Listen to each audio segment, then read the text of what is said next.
E aí, pessoal, beleza? Sejam bem-vindos ao História Facilitada. Na aula de hoje, nós vamos ver sobre a parte introdutória da Roma Antiga, que é o período da monarquia e as primeiras partes da República. Vamos começar pela monarquia romana.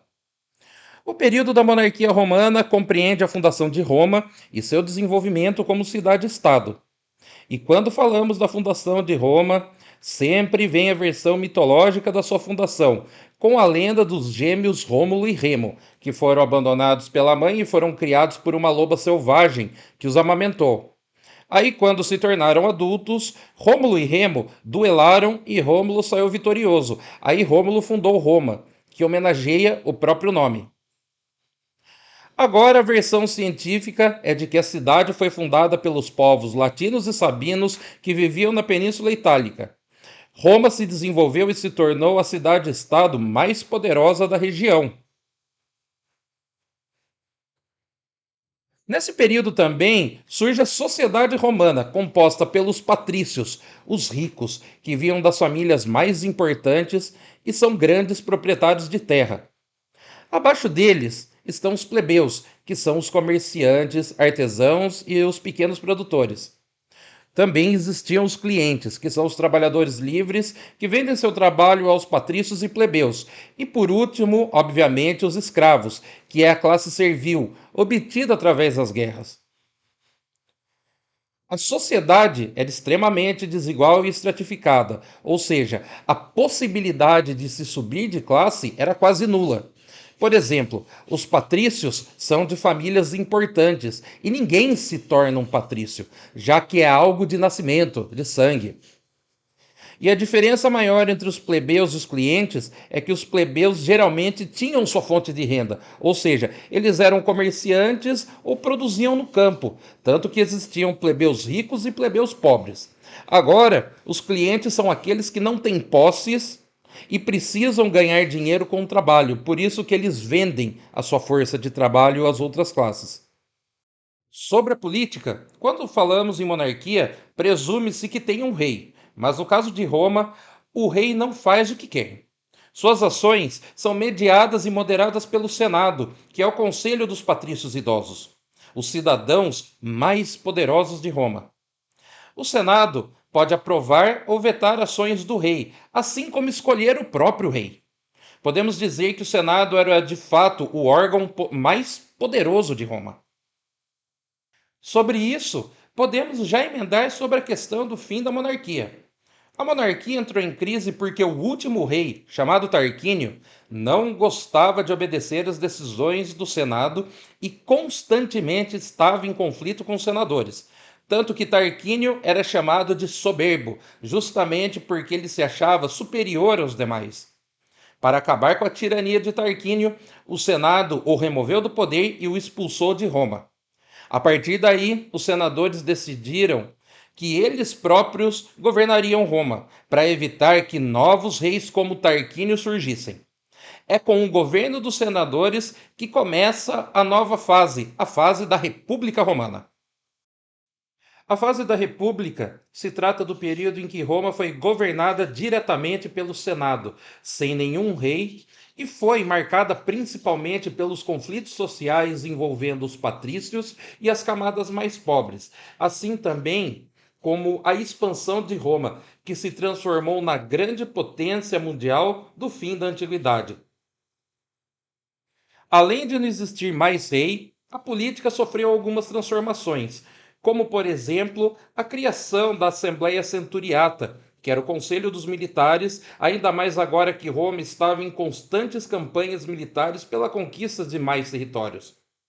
Surgiu também o consulado, que é a administração das províncias. Os cônsules eram nomeados pelo Senado para um mandato de um ano para governar as províncias.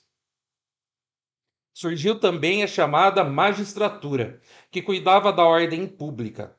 Os magistrados poderiam ser questores, que cobravam impostos, pretores, que julgavam os crimes, e os censores, que observavam se os cidadãos se comportavam dentro dos padrões morais do período. Em épocas de crise, o Senado poderia nomear um ditador, que teria plenos poderes e poderia usar da opressão se necessário para restabelecer a ordem. Aí, uma vez resolvida a crise, o ditador era removido do poder. A República Romana era governada pelo Senado composto por patrícios, que só faziam política atendendo os próprios interesses. A população mais pobre, composta pelos plebeus e pelos clientes, começou a se revoltar contra os abusos cometidos pelos patrícios e começaram a protestar de uma forma até bem interessante, fazendo greve. Já que, como os trabalhadores eram totalmente responsáveis pela produção em Roma, se eles parassem, tudo parava. Foi vendo essa situação que os senadores viram que teriam que atender os pedidos dos plebeus.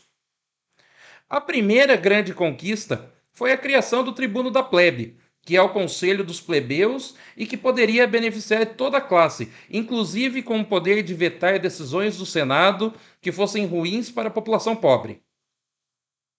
Outras conquistas dos plebeus foram a Lei das Doze Tábuas, que fazem com que as leis romanas sejam escritas e evitem interpretações erradas para beneficiar os patrícios, já que era muito comum patrícios se livrarem de crimes pesados e plebeus serem condenados por crimes leves. Outra lei é a Canuleia, que permitiu o casamento entre classes, principalmente entre patrícios e plebeus. Outra lei importante foi a Lei Licínia, que aboliu a escravidão por dívidas. Sim, existia escravidão por dívidas e os patrícios costumavam emprestar grandes quantias de dinheiro para os mais pobres, que nunca iam conseguir pagar, só para que eles se tornassem escravos. Dois tribunos da plebe bem famosos são os irmãos Graco, Caio Graco e Tibério Graco. Tibério é conhecido por tentar fazer uma reforma agrária, limitando o tamanho das terras patrícias para que sobrassem terras aos mais pobres, enquanto Caio criou a lei frumentária, que diminuiu o preço do trigo. Ambos tiveram um fim trágico, já que foram assassinados a mando dos senadores. Tem teorias que dizem que Caio se suicidou, mas duvido disso, já que ele enfrentava pessoas poderosas.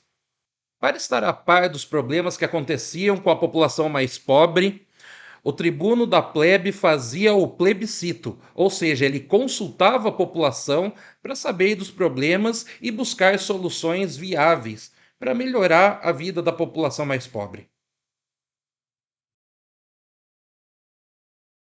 Roma começou a se expandir muito durante a República, conquistando toda a Península Itálica, uma boa parte da Europa, incluindo toda a costa mediterrânea, a Península Ibérica e a Bretanha.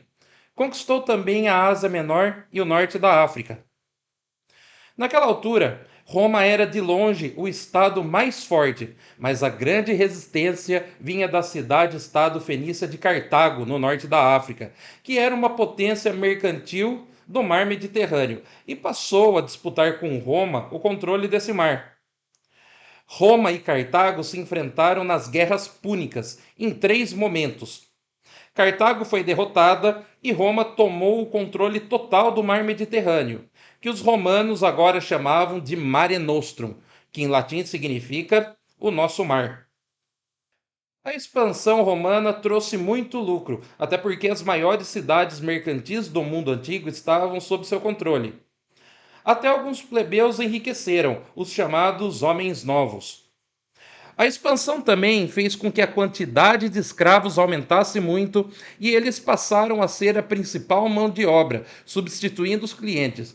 Agora que vem a coisa ruim.